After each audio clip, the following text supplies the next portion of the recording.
சட்டி நல்லா காஞ்சதோட உளுந்தையும் ஏலக்காயும் போட்டு நல்லா வறுத்துக்கணும் ஃப்ரெண்ட்ஸ். வறுக்கையிலே நல்லா மணமாக இருக்கும். நல்லா வறுத்துக்குங்க. வறுத்துட்டேன். வறுத்ததோடு நல்லா ஆற வச்சுட்டு மிக்ஸி ஜாரில் போட்டு அரைச்சிக்குங்க. நல்லா ஆட்டி எடுத்துக்கிட்டேன். நல்லா ஆற வச்சு ஆட்டி எடுத்துக்கோங்க. நான் 500 கிராம் தான் எடுத்துருக்குறேன். நீங்கள் ஆட்டி இப்படி வச்சுக்கிட்டு கொஞ்சம் கொஞ்சமாக யூஸ் பண்ணிக்கிடலாம்.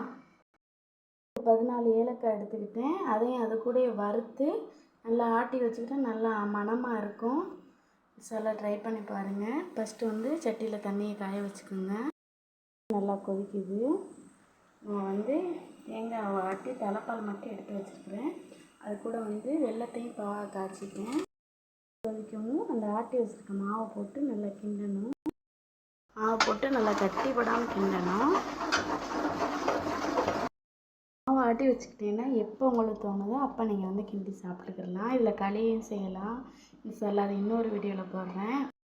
அது கூடவே கொஞ்சம் உப்பு சேர்த்துக்கணும் ஃப்ரெண்ட்ஸ்.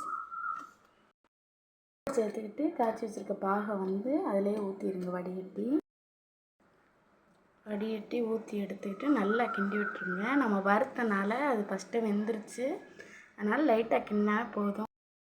பண்ணி அது கூட நம்ம எடுத்து வச்சுருக்க தலைப்பாலை சேர்த்துக்கிறணும். அவ்வளோதான் ஃப்ரெண்ட்ஸ். நல்லா ஹெல்த்தியான டேஸ்டியான கருப்பு உளுந்து ரெடி ஆகிடுச்சு.